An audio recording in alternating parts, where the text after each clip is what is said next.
अब आते हैं जी एग्जेक्टिव्स के फंक्शंस क्या हैं। फंक्शंस ऑफ एग्जेक्टिव अगर हम देखें तो मैंने आपको बताया कि एग्जेक्टिव दो तरह के हैं, real executive and nominal executive. Real executive जो हैं वो होते हैं जो पावर को एक्सरसाइज कर रहे होते हैं according to the constitution, well defined constitution. और जो नॉमिनल एग्जेक्टिव होते हैं पावर ओरिजिनेट उन्हीं के नाम से होती है, but that is not going to be exercise by them. उनकी पावर एक्सरसाइज रियल एग्जेक्टिव के लोग कर रहे होते हैं। जैसे कि all in all supreme authority जो हमारे मुल्क की है वो प्रेसिडेंट है। प्रेसिडेंट की पावर को कन्फाइन कर दिया गया with the consent of the prime minister, और प्राइम मिनिस्टर उसकी पावर को यूज करेगा। प्राइम मिनिस्टर उसको बताएगा कि उसने क्या करना है, किस तरह से नोटिफिकेशन निकालने हैं और कैसे कैसे निकालने हैं। अब अगर हम इसकी पावर को डिफाइन करें, फंक्शंस और पावर ऑफ द एग्जेक्टिव, तो पहली तो बात है कि एग्जेक्टिव का काम होता है कि इन्फोर्स लॉ, जो लॉ बनाया है पार्लियामेंट ने उसको इन्फोर्स करना। पाकिस्तान के अंदर जो रियल एग्जेक्टिव है मींस प्राइम मिनिस्टर और कैबिनेट, ये रिस्पॉन्सिबल हैं each and everything which is going to be occurred in the state and the society. और प्राइम मिनिस्टर स्याह सफेद का मालिक है भी है, साथ साथ होता है और साथ साथ जवाबदेह भी होता है, और तमाम डीड एंड क्रेडिट उसी के पेश नजर है सेंटर के अंदर। और प्रोविंसेस के अंदर जो है वो आपका जो वजीर आला होता है, जो सीएम है, वो रियल एग्जेक्टिव है और सीएम की कैबिनेट, और जो गवर्नर है वो नॉमिनल एग्जेक्टिव है। और मजे की बात है, गवर्नर जो है वो प्रेसिडेंट का नुमाइंदा होता है सूबे के अंदर, और उसको अपॉइंट जो है वो with the consent of the prime minister किया जाता है। पीस एंड ऑर्डर मेंटेन करना एग्जेक्टिव का काम है। जैसे कि आजकल के जो हालात हैं, ये आपके कैबिनेट का काम है और आपके प्राइम मिनिस्टर का काम है। और मजे की बात, आपका प्राइम मिनिस्टर तो यहाँ पे है ही नहीं है।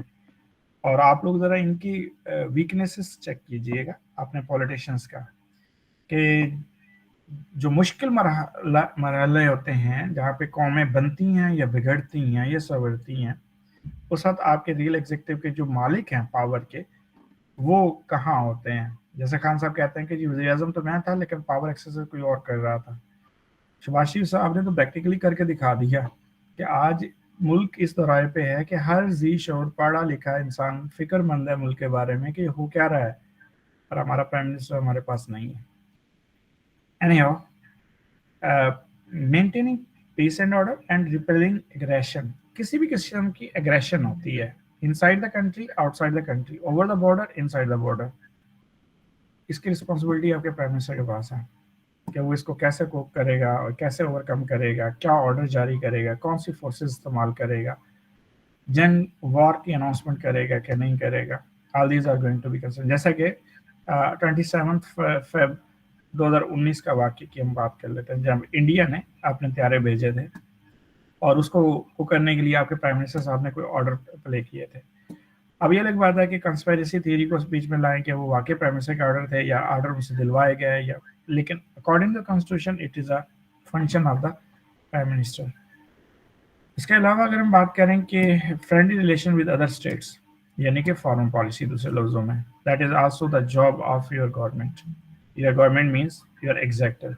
फॉरेन पॉलिसी कैसे बननी चाहिए, किसी के साथ कैसे ताल्लुकात रखने हैं और उनको किस तरह से अटैच करना है और रिलेट करना है, all these are going to be consider part of your government.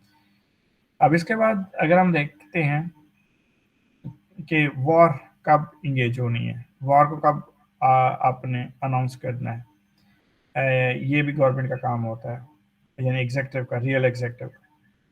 Higher post की जितनी भी अपॉइंटमेंट हैं, जैसे आईजी है, सीईओज हैं, इसके अलावा अगर हम डीजीज देखें, जो इंस्टीट्यूट्स होते हैं उनकी जो हेडशिप है वो एग्जेक्टिव ने करनी होती है। इनको हम हायर पोस्ट का नाम देते हैं। अच्छा, इसी तरह लेजिस्लेचर के सेशन जो हैं वो कब कंडक्ट करवाने हैं।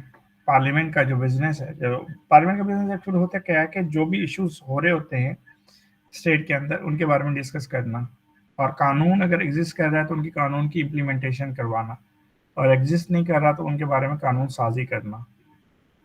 और हमारे यहाँ माशाल्लाह डिफरेंट पर्सपेक्टिव बनते हैं। हमारे यहाँ जो MN MPs होते हैं वो लेजिस्लेशन को कम जानते हैं, और उनका जो होता है इंटरेस्ट, वो ज़्यादातर होता है with the business of the state in the form of development. और डेमोक्रेटिक स्टेट्स के अंदर डेवलपमेंट का जो कंसर्न है वो लोकल सेल्फ बॉडीज का है या लोकल गवर्नमेंट्स का होता है। लोकल गवर्नमेंट्स कौन है? अगर हम इनको देखें तो हमारे यहाँ लोकल गवर्नमेंट एग्जिस्ट ही नहीं करती हैं, अगर करती हैं तो बहुत वीक होती हैं। मजे की बात है, हमारे यहाँ जो लोकल गवर्नमेंट है वो मिलिट्री डिक्टेटर इंट्रोड्यूस करवाते हैं, जैसे कि अयूब खान साहब ने करवाया था, जैसे कि ज़िया-उल-हक साहब ने करवाया था, जैसे कि परवेज़ मुशर्रफ साहब ने करवाया था। और जो हमारी सियासी जमातें होती हैं वो पॉलिटिकल गवर्नमेंट इंट्रोड्यूस ना तो करवाती हैं, और अगर एग्जिस्ट चल रही हो लोकल गवर्नमेंट तो उनको बकायदा घर भेज देती हैं। और मुझे याद है कि आप लोगों को भी डेफिनेटली याद होगा, खान साहब जब गवर्नमेंट में नहीं आए थे तो उन्होंने एक दावा किया था कि जी हम लोकल सेल्फ गवर्नमेंट बनाएंगे।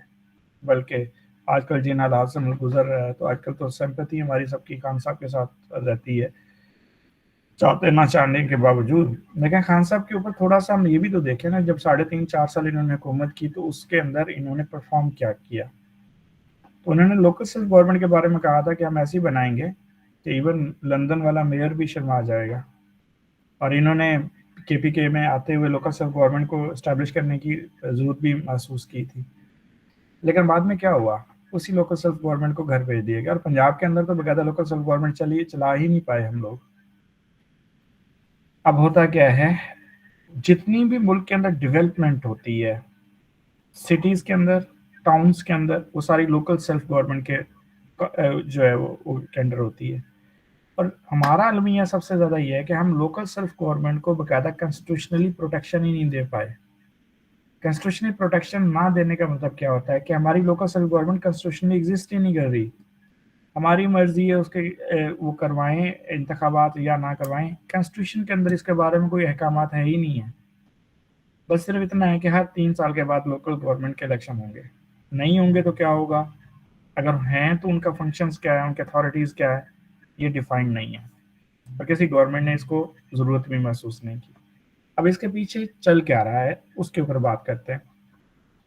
लोकल सेल्फ गवर्नमेंट, जैसे कि मैंने आपको कहा कि डेवलपमेंट की रिस्पॉन्सिबिलिटी टाउन्स और सिटीज़ के अंदर लोकल सेल्फ गवर्नमेंट की होती है, और लोकल सेल्फ गवर्नमेंट बकायदा प्लानिंग करती है ग्रास रूट लेवल के ऊपर कि हमारी आबादी कितनी है और उसको क्या क्या ज़रूरियात, बेसिक नीड ऑफ लाइफ चाहिए। और अगर लोकल सेल्फ गवर्नमेंट एग्जिस्ट करती है तो आपके एमएनए एमपीए के पास कोई इख्तियारात नहीं होता कि वो डेवलपमेंट के ऊपर काम करें, और इवन यहाँ तक कि उनको डेवलपमेंटल प्रोजेक्ट्स भी नहीं असाइन किए जा सकते। और interestingly according to the law इनके पास तो ये इख्तियारात है ही नहीं कि रोड बनाएं, हॉस्पिटल बनाएं, सड़कें बनाएं, कॉलेजेस बनाएं या कोई यूनिवर्सिटियां बनाएं। इनके पास अकॉर्डिंग टू द लॉ सिर्फ एक ही काम है, दैट इज ये लेजिस्लेशन करें, असेंबली में बैठ के कानून किस तरह से इम्प्लीमेंट हो रहा है उसके ऊपर बात करें। और तीसरा काम इनका ये होता है कि जी जो एग्जेक्टिव है, रियल एग्जेक्टिव जैसे लाइक कैबिनेट मेंबर्स और प्राइम मिनिस्टर, उनसे पूछें भाई मुल्क कैसे चल रहा है, और क्वेश्चन करें, अब क्वेश्चन आंसर का सेशन करें। ये सिर्फ इनका काम है। अब होता क्या है, लोकल सेल्फ गवर्नमेंट को ये घर भेजते हैं। अब लोकल सेल्फ गवर्नमेंट को जब ये घर भेजते हैं तो डेवलपमेंट का जो काम है वो फिर पीछे अधूरा रह जाता है। ये ब्यूरोक्रेसी को करने नहीं देते, फिर ये खुद करते हैं उसी डेवलपमेंट प्रोजेक्ट्स को, और वो जब डेवलपमेंट प्रोजेक्ट्स के नाम पे ये फंड लेते हैं उसी में ये करप्शन करते हैं। अब अगेन विद ग्रेट एक्सक्यूज मैं आप लोगों से एक बात करना चाह रहा हूँ जिसपे आपको थोड़ा सी समझ आएगी कि किस तरह से करप्शन की इब्तदा रखी जाती है, and everyone knows about that कि करप्शन कैसे होती है, हमें थोड़ा सा आइडिया हो जाएगा। अभी पीटीआई ने टिकटें दी एमपीए की, और आप सबने सुना होगा कि पीटीआई ने बकायदा जो टिकटें दी वो उनको सेल आउट किया गया, टिकट की फीस रखी गई 1 करोड़, 1 करोड़ 20 लाख, 1 करोड़ 1.5 करोड़। अच्छा, ये हर पार्टी करती है, सिर्फ पीटीआई नहीं करती, मुस्लिम लीग नून भी करती रही है, पीपल्स पार्टी भी करती है, हर पार्टी करती है। और इसको वो पार्टी फंड से इसको एंगेज करते हैं और कहते हैं कि ये पार्टी फंड है। वाई? बिकॉज पार्टी के जो फंक्शंस हैं उनके ऊपर जो पैसा खर्च होना है वो कहाँ से आएगा, वो ये यहीं से कलेक्ट होता है। अब डू यू थिंक दैट कि एक बंदा 1.5 करोड़ रुपए या 1 करोड़ रुपए की वो टिकट लेके जाता है इलेक्शन के अंदर, और इलेक्शन का जो एक्सपेंसेस है वो इसके अलावा है। According to the government, election commission के लॉ के मुताबिक इलेक्शन के ऊपर जो 10 लाख रुपए खर्च होना है, 1 मिलियन रुपीज। और इंटरेस्टिंग स्टोरी इज दैट कि एक गरीब आदमी के पास जो अगर वो इलेक्शन में खड़ा हो सकता है, तो उसके पास 1 मिलियन रुपीज नहीं होंगे, 10 लाख रुपए नहीं होंगे। फिर वो पार्टी का टिकट भी नहीं खरीद सकता, क्योंकि उसके पास 1 करोड़ रुपए भी नहीं है। अगर वो 1 करोड़ रुपए लगाता है पार्टी टिकट पे और 2 से 3 या 4 करोड़ रुपए इलेक्शन की फंडिंग के ऊपर लगाता है एक्सपेंसेस, तो कितने हो गए? 4 से 5 करोड़ रुपए हो गए। अब वो जब इलेक्शन लड़ता है तो उसकी तनख्वाह होती है 2.5 से 3 लाख रुपए। और अभी ख्वाजा आसा साहब ने भी बताया कि उनकी 2.25 लाख रुपए तनख्वाह है जी। अच्छा, 2.25 लाख रुपए जो तनख्वाह है वो सिर्फ इनके अलाउंसेस और इंसेंस पे है। इसके अलावा जो इनके अदर एक्सपेंसेस हैं वो इनको मिला के 2.5 लाख से 3 लाख रुपए इनको मिलते हैं जी एक माह के। और इनका टेन्योर है 60 मंथ का, यानी कि 5 साल का। तो 3 लाख को 60 के साथ मल्टीप्लाई करें तो 1 करोड़ 80 लाख रुपए। अब मुझे बताएं कि कौन सा ऐसा पॉलिटिशियन है जो इतना मुझे वतन है कि 6 करोड़ रुपए लगा के वो 1 करोड़ 80 लाख रुपए 5 साल के अंदर अर्न करेगा, वो भी पे के नाम पे। और वो ऐसे मुहब्बे वतन के अगले इलेक्शन के अंदर वो और ज्यादा मतलब आपके पास अमीर हो जाते हैं, रादर देन के उनके असासे कम होने चाहिए, वो गरीब होने चाहिए, और अगले इलेक्शन में बकायदा पार्टी फंड से वो पैसे लें, या आप लोगों को कहेंगे हमें चंदा दें, हम लोगों ने इलेक्शन लड़ना है, क्योंकि पिछले इलेक्शन के ऊपर वो इतना पैसा खर्च कर चुके होते हैं। लेकिन हम देखते हैं अगले इलेक्शन में तो उनके पास नई गाड़ियां आ जाती हैं। चाहे पीटीआई है, चाहे मुस्लिम लीग नून है, चाहे पीपल्स पार्टी है, चाहे मौलाना फजल रहमान साहब हैं, चाहे कोई भी है, एवरीवन नो दैट कि ये ऐसा होता है। अब उसके बाद जो क्या आते हैं, एक स्वाबदीदी फंड रखे जाते हैं वजीर आजम के पास, और वजीर आजम वो अपने MNAs को स्वाबदीदी फंड बांटता है हर साल, और हर साल 250 अरब से लेकर 300 अरब रुपए तक ये अपने फंड रखते हैं। और उन फंडिंग को नाम दिया जाता है डेवलपमेंट कंसर्न। फिर हर MNA को वो दिए जाते हैं, और उसमें से MNA जो है करप्शन करके अगले इलेक्शन और पिछले इलेक्शन के खर्चे निकालते हैं। और यही बात MPA के भी होता है। And it is concerning. अगर लोकल सेल्फ गवर्नमेंट एग्जिस्ट करती हो तो ये डेवलपमेंटल फंड ले ही नहीं सकते, और ज़्यादा इनकी करप्शन ही नहीं हो सकती। जब करप्शन ही नहीं करेंगे, पैसा बनेगा ही नहीं, और पैसा खर्च होगा तो ये इलेक्शन में खड़े ही नहीं होंगे। तो एक फंडा है, इस फंडे को जरा आप समझेंगे कॉन्स्टिट्यूशनली तो आपको पता होगा। सुप्रीम कोर्ट को भी पता है, और एस्टेब्लिशमेंट को भी पता है, पॉलिटिशियंस को भी पता है, और पार्टी सरबराहान को भी पता है कि ये क्या क्या होता है और किस तरह से होता है। एनी हाउ, लेकिन नहीं पता तो कॉमन पीपल ऑफ पाकिस्तान को नहीं पता, या इवन हम जैसे पढ़े लिखे लोग जो जो शायद इन सारी चीज़ों को ज़ेर बहस ही नहीं लाते, उनको नहीं पता कि ये क्या हो रहा है। अब इस सारी पर्सपेक्टिव से जब हम आगे चलते हैं जी, आगे हमारे पास आता है कि जितना भी ऑर्डिनेंस इशू हो रहे होते हैं वो लेजिस्लेचर के साथ रिलेट करते हैं। फॉर एग्जांपल, अगर पार्लियामेंट का इजलास नहीं हो रहा और आपको ऑर्डिनेंस की ज़रूरत पड़ गई इमरजेंसी तौर पर, तो आप एग्जेक्टिव ऑर्डिनेंस जारी कर देते हैं, और उसमें प्राइम मिनिस्टर ऑफिस भी जारी करता है और प्रेसिडेंट ऑफिस भी जारी करता है। और फिर 90 डेज के अंदर अंदर आपने उन ऑर्डिनेंस को सेशन से अप्रूव करवाना होता है, असेंबली के सेशन से अप्रूव करवाना होता है। और अगर असेंबली उसको अप्रूव कर देती है तो वो लॉ बन जाता है, और लॉ जो है वो फिर आगे चलता रहता है फॉर एवर, जब तक उसको चेंज नहीं करते। और अगर नहीं तो फिर 90 डेज के बाद वो ऑर्डिनेंस ऑटोमेटिकली खत्म हो जाता है, और फिर उसी तरह का ऑर्डिनेंस 90 डेज के लिए फर्दर निकालना पड़ता है। इसकी एग्जांपल मैं दूंगा आपको।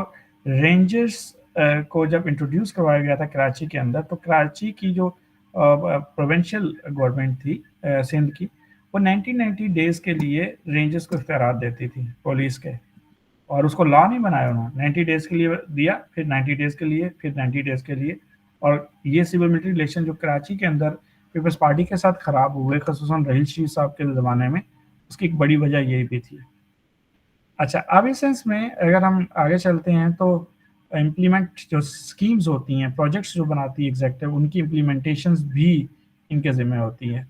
और power to grant pardon, pardon मतलब आम माफ़ी का ऐलान होता है। आम माफ़ी का ऐलान कौन कर सकता है? असेंबली भी कर सकती है, और मज़े की बात है सदर भी कर सकता है।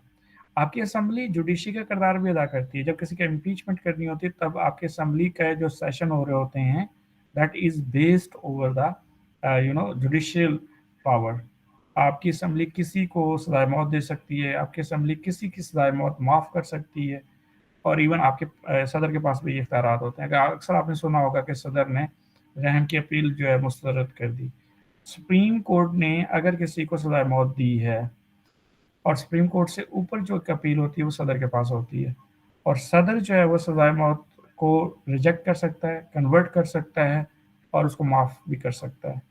तो ये पार्डन होता है, इसको हम कहते हैं great pardon, and that was given by the president. President mostly pardon देते नहीं हैं, वो जैसे सुप्रीम कोर्ट का फैसला आ रहा होता है वैसे ही देते हैं। आरिफ अलवी साहब ने बाकायदा एक काम किया था कि इनके पास रहम की अपील गई थी पार्डन की, तो इन्होंने बाकायदा उस रहम की अपील को बजाय इसके कि वो रहम करते और उसको सजाया माफ़ करते या कम करते, उल्टा उनके ऊपर 2.5 लाख रुपए का जुर्माना ज़्यादा कर दिया।